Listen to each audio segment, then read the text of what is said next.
Hey everybody, I'm going to make a granny square jacket and I invite you along to come with my journey on how it's done.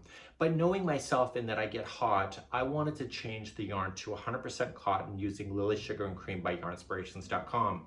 So I wanted 8 colors so that I ended up with a multiple of granny squares that made sense. So we have this. You don't need to do half squares, partial squares. It's all 100% granny squares in order to make this jacket. At the center has a twist to it. So if you look really carefully right here, that's what that looks like if it's turned like this.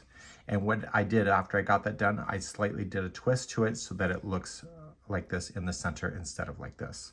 So it's just a matter of keeping to the 6-inch size that we particularly need. In this tutorial, I'm going to be showing you the information to be able to do this one. This is a traditional granny. So what I wanted to do is control my colors so that all my 54 squares are all a completely different configuration. So no matter which one we're working with, you can see it's going to look like this. So my color strategy is that because I used 8 colors and there's only 5 rounds, some of the squares are missing certain colors. So the green here is not in this one here, but it is over here. Red is in this one and this one at this particular section, but it's not in this one. And you'll see that information. So this darker blue is here and here, but it's not here. So by having 8 colors like this, you really can make all 54 squares a unique color. So that was my strategy. Let's begin with a 5mm size H crochet hook in the first color you want to play with. So you need 5 colors if you're going to do it the way that I'm about to show you. So let's begin. You don't have to waste a lot of yarn right at the beginning of the project, but I need you to create a slip knot to start. Insert your hook in, and I need you to chain a total of 4. 1, 2, 3, and 4. Insert the hook into the beginning chain and yarn over. Just wrap the yarn and pull through, and this is the center ring of your granny square. So when you do round number 1, you're going to wrap this yarn around so it gets stuck underneath, so you don't have to worry about sewing that in later. In round number 1, we are going to chain a total of 2. This is my own improvisation so that the first stitch looks tighter than typical granny squares. So you're just going to open this up so that you have the center point. So you're going to put 2 more double crochet into the center ring.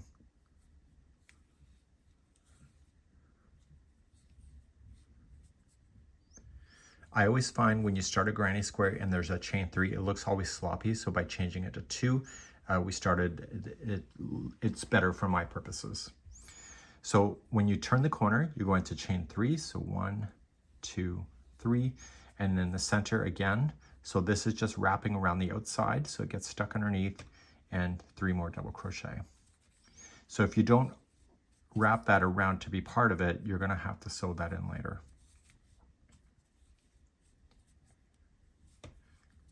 And how many will you do?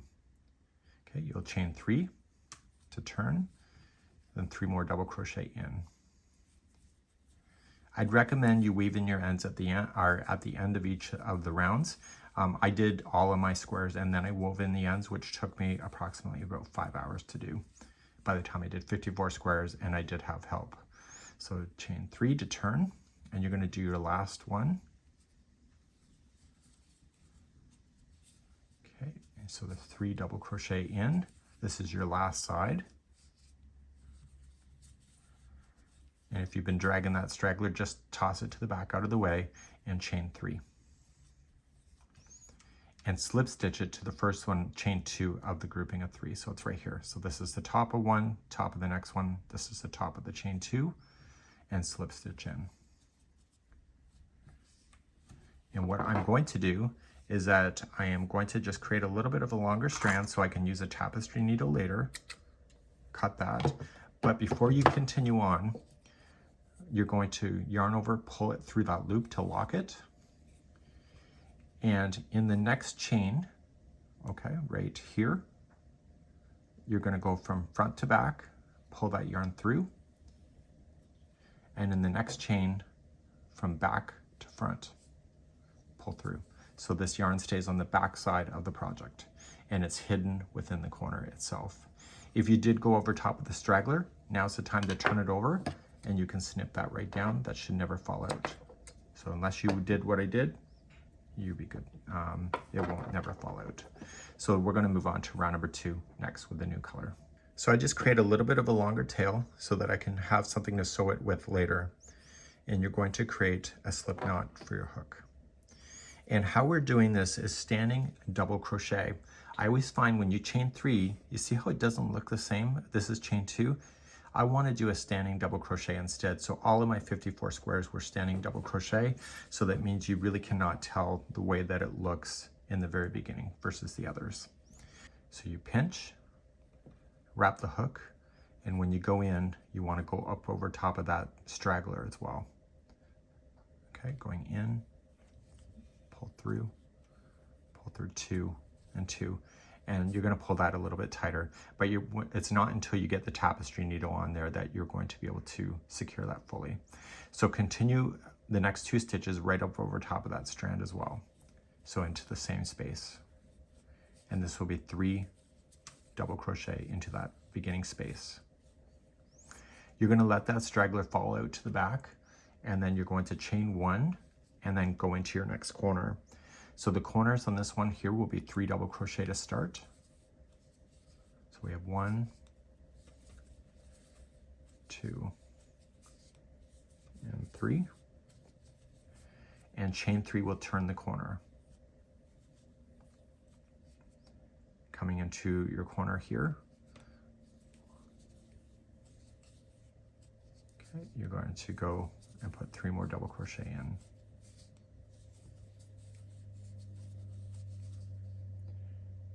Okay, now you got to jump to your next corner, so chain 1 before you do it, and then come into your next corner of 3 double crochet.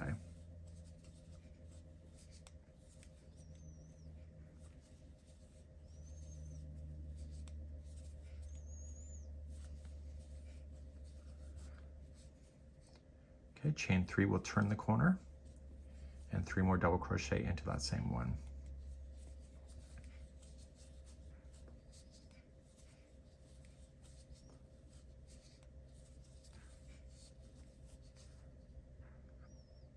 Okay, chain 1 to jump to your next corner. So when you go into your next corner, I want you to trap that other one that you woven in, so it's underneath and coming towards this side. So you're going right up over top of it and put your 3 double crochet in. That helps to secure it.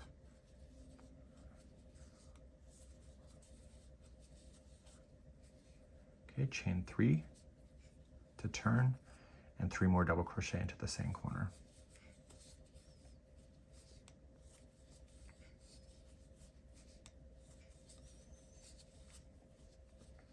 Chain 1 to jump, and you're going to come and finish the first corner that you started with. So it'll be 3 double crochet. So we have 1, 2, and 3. Okay, and to join it to the beginning, standing double crochet, you're going to chain 3 first and go right to the top of the first one. So you see the top of the first one here, second, this is the one right here. Go through, and then weave it back through that corner. So cut it long enough so you can get a tapestry needle into it. Pull it through the loop. Take the next back one from front to back. Take that strand, pull it forward, and take the next one that from back to front, back, and then it's on the back side, just like so. And now you're ready for round number 3. So round number 3 is where we're going to create the twist. So this looks like traditional granny, but what we want to do is make the center look like this. And we're going to change the corners from being here to being in the middle instead.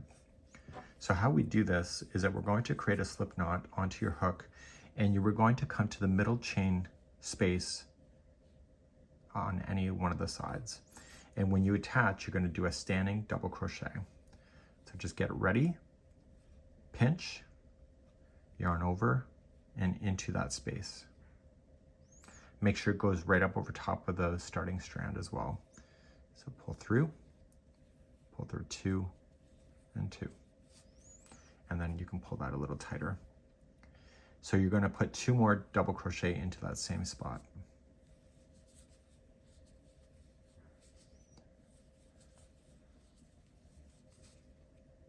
And then you can toss that to the back, get it out of the way, and you'll weave that in later. To move on, we're going to hit our next corner, but before we do it, we're going to chain 1, and we're going to single crochet into this corner instead. Then chain 1, and we're going to come to the next chain 1 space that's in between the 2 corners from the row below, and you're going to start with 3 double crochet into the middle space. So we have 1, 2, and 3. Chain 3 to turn the corner, and 3 more double crochet into that same space.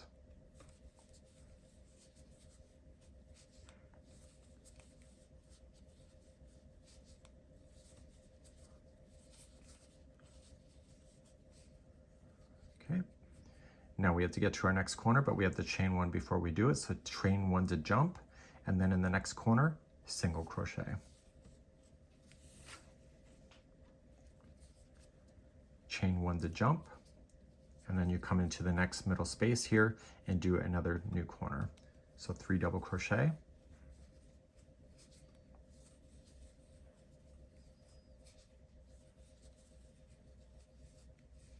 chain 3 to turn, and 3 double crochet.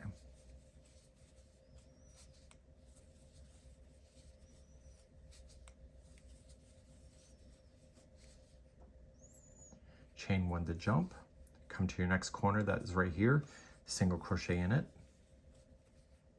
chain 1 to jump, and then put another corner into the next chain 1 space that's between the 2 corners below. So 3 double crochet to start.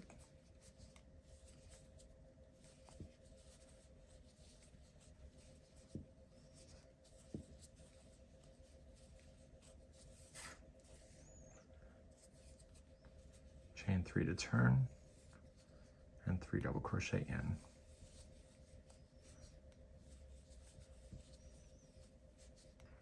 And what we've just done now is we've eliminated where the corners were last time, and it now has a middle twist. So chain 1 to jump, you're going to go into your middle, your corner here, single crochet in, chain 1, and you're going to finish the very first corner that you started with. So there's going to be 3 double crochet in there first. So we have 1, 2, and 3. And then chain 3 will then finish that corner. So 1, 2, 3, and slip stitch to the top of the standing double crochet. Again, like before, just trim your yarn long enough that you can get it through a tapestry needle. Pulling it through. Go to your next chain from front to back, pull through, and next chain from back to front, pull through. And so last time our corners were here, and because of the twists, it's now here. And we're moving on to round number 4 next. So I'm creating a slip knot, and I start in any corner that is not a starting corner from the last one. And so it prevents all one side of a granny square from looking like where you can see all the slip stitches and everything on the one side of the square. It jumps around, so it's not as obvious. So coming in, and we're going to do a standing double crochet into a corner.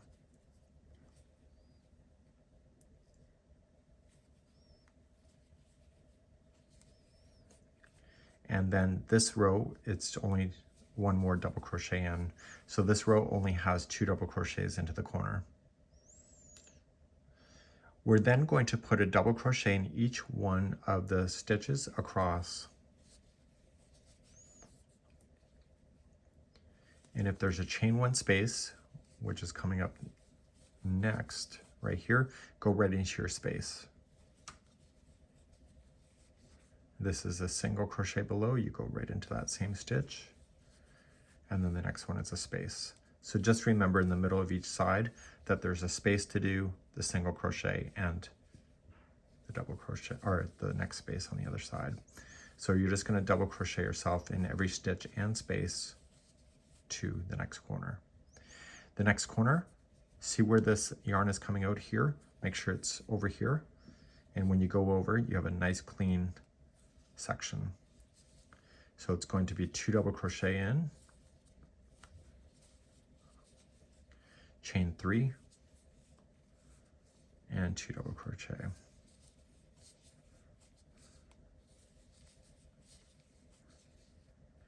Okay, so then every side is the same. So we're going to start with our first stitches. So double crochet in each stitch and space. You'd be surprised on how fast these squares go. So using the spaces and every stitch, you're just going to do that all the way around. So please do this, and your corners are 2 double crochet, chain 3, 2 double crochet, and I'll be right back. So I'm coming up all the way around. My color choices that I did today are just completely random. There's no rhyme or reason. And then in the corner to finish off, there's 2 double crochet first, chain 3 to turn. So 1, 2, 3, and slip stitch to the top of the first standing double crochet. So you're going to trim that yarn. Yarn over, pull through to lock it. The next chain, front to back. Next chain, back to front. Okay, and we got one more round to do, and that will complete then the square. Let's do our last round, and you're going to choose a different side than where you started. So just a nice fresh side, again, to prevent the slip stitching from always appearing on the same diagonal. So you're going to start off with the standing double crochet.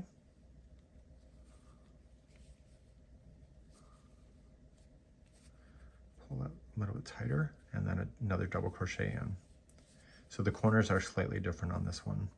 So we're going to toss that to the back, and then you were going to double crochet in each of the stitches all the way across to the next corner.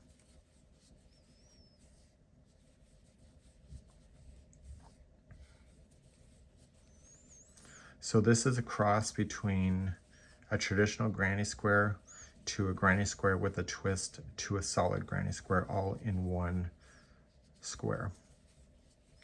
So when I push this into my jacket, all of the squares are different colors, which are intentional for me so that it's a coat that is actually truly random. Once you get to the next corner, you're going to place in 2 double crochet, and you're only going to chain 2 this time to make the corner a little tighter. So 1, 2, and 2 more double crochet into the corner. And then start it down another fresh side. So 1 double crochet in each double crochet all the way. Okay, and I'll see you at the end of the round. So once you get to your final corner, you're going to chain 2 and slip stitch it to the top of the first standing double crochet. So what I like to do here is that I create an extra long tail so that I can use this to sew to another square at the end. Okay, so it's the only one I'm going to make really truly long. If you decide to attach it to other squares in a different way, I would still do this, because then if you change your mind, you will have that option later. So again, next square from front to back, and next chain, and next one is here. So what we want to do is we want to go through the square, and we want to weave in all the ends. See how it's kind of loose there? That's because the ends are not woven in.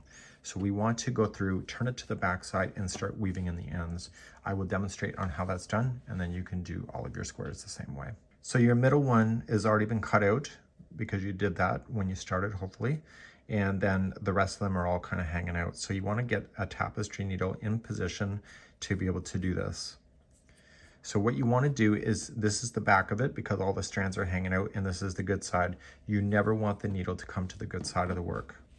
So when you drag it through, you're going to drag it down through, and in this case, go right to the center. So straight on through and pull. And when you pull the first time, don't pull it to the point where it changes the shape.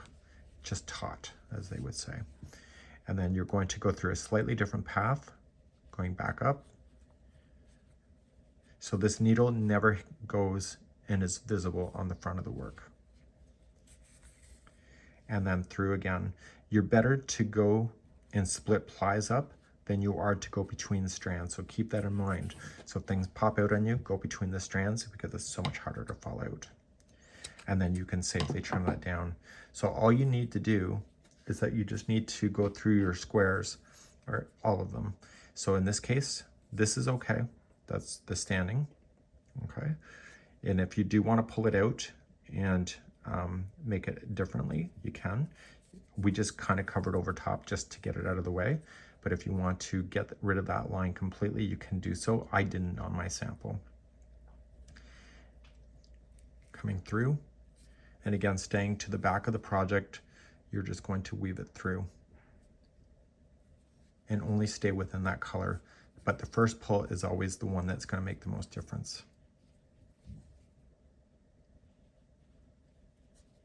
And you're going to go back and forth a total of 3 times.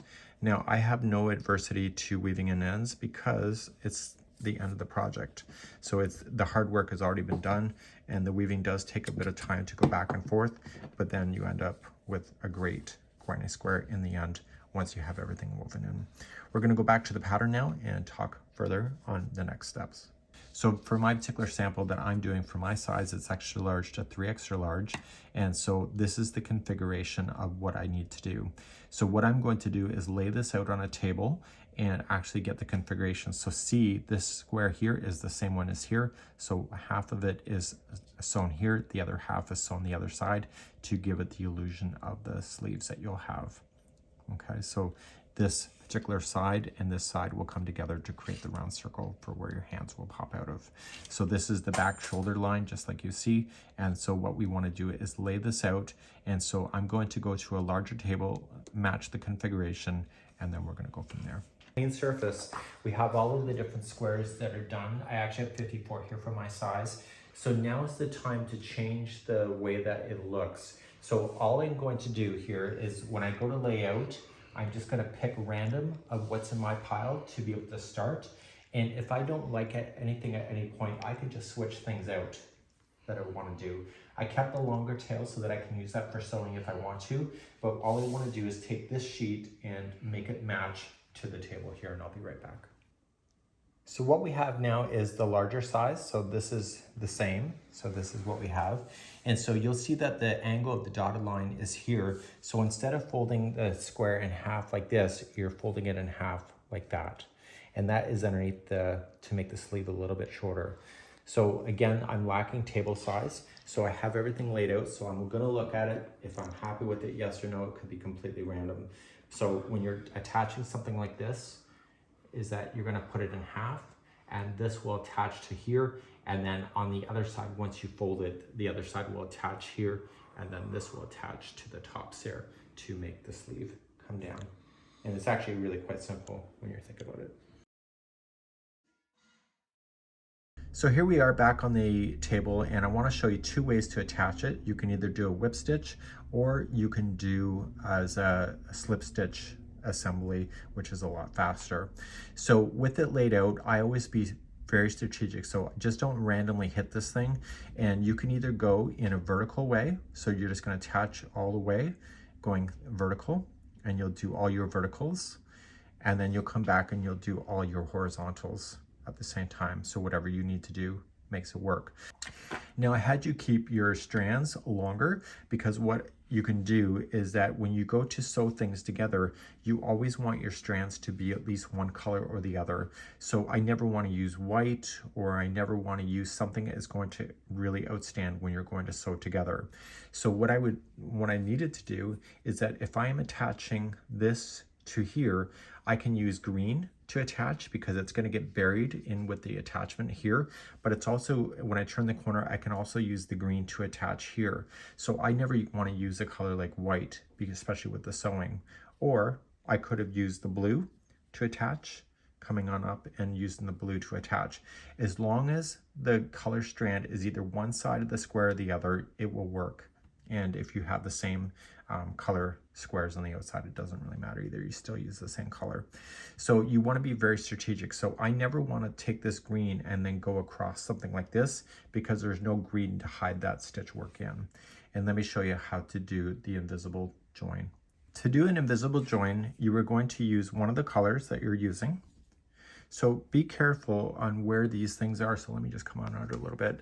And so you don't necessarily want this color to be here, because then you're going to waste the opportunity, because you can't use this blue to come up over to the square. So you want to be really positioning this in a way that it makes sense for when you're attaching things together. So this blue here, if I use it, I can go here and here and it will be completely hidden. So we're going to take that long strand that you used at the very end and you're going to put it through a tapestry needle. And we do not want to go through one whole stitch. We only want to use the back loops only. So starting right in the corner, there's going to be 2 chains, and you're going to go into the first chain here. There's the second coming straight to the back, and you want to grab the first empty chain that is over here on the back loop only. Okay, so you're only getting the back loops and you're going straight across.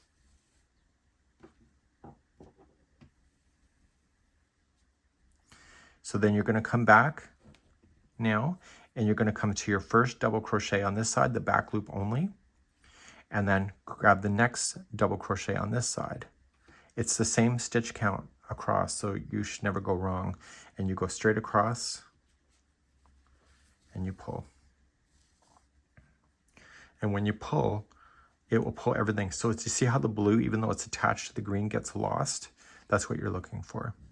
So again, the back loop of the next stitch that's available, back loop of the next,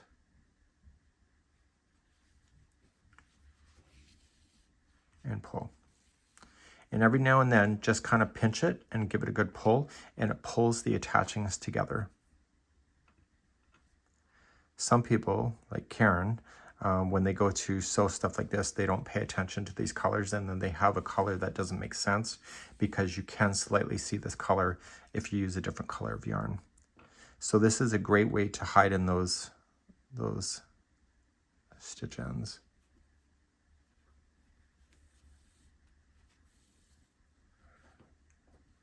Okay.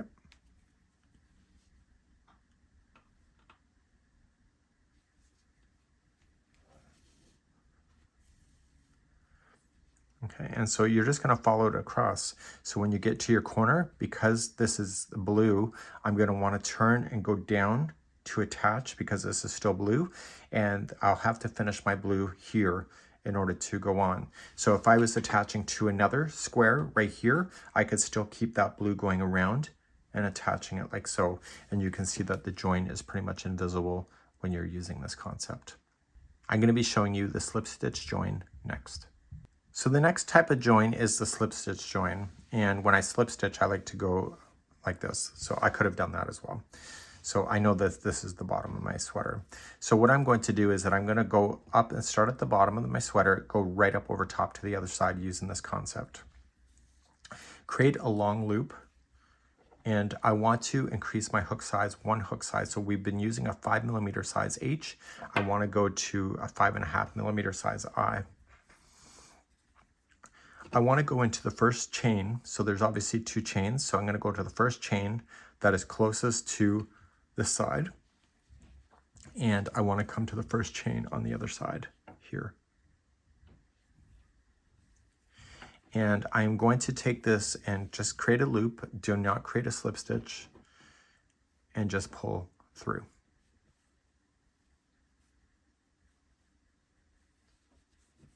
So your hands are going to act like a sewing machine. So let this straggler loose end just go underneath the project. Don't interfere with it. So now I want to come into the top of the first double crochet that is here, the back loop only. And then I want to go down through the back loop only of the next one. So see the strand? I want to keep it on the back of the project. So make sure the hook is over top of that strand. And all you're just going to do is wrap that and pull through. The first couple of these will be loose. And when you come back to the top, you want to make sure that the consistent distance looks the same. The first one will always be loose because there's no slip stitch. And when you go to fasten this together with your tapestry needle, you're going to make it the proper size. So go into the back loop of the next one. Always go in the same order. Keep this to the back of the project. Go in the back loop of this one. Yarn over and pull through all of them. This is a slip stitch join. And because this slip stitch is actually really ornamental, you can use a different color like I am to do the attaching, just like you see. Okay, and because you're using the back loops, it sinks down in between the squares. This is a very tight join as well.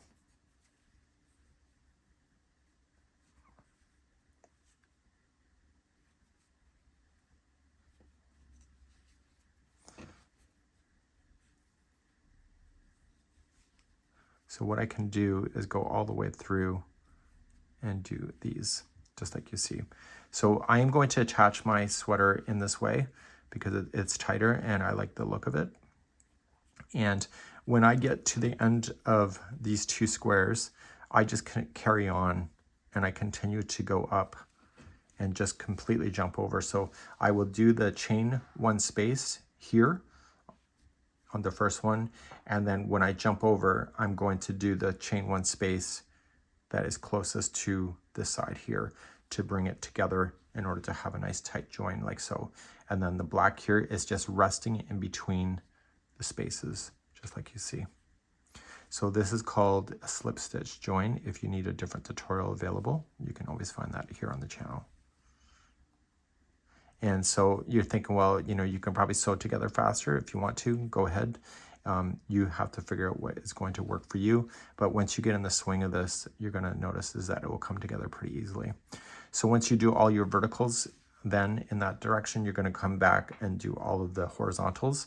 And the key thing for you is to look consistent when you're doing that. And this is how you would attach it. And I'll be back in a few moments. So my jacket's now been put together as far as the layout being flat. And now we have to fold this in a way that it's wearable. So what we have on the outsides are the sleeves.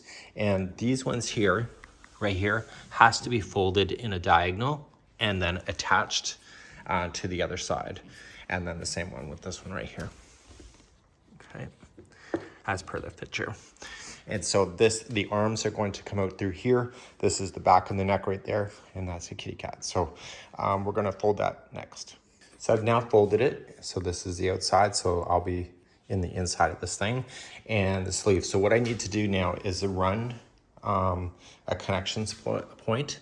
So we wanna leave the outside open here for my arms to go through, and then we're going to start going in here. So these right here get folded in so that it makes it compact a little bit, and then we're just going to continue along like that.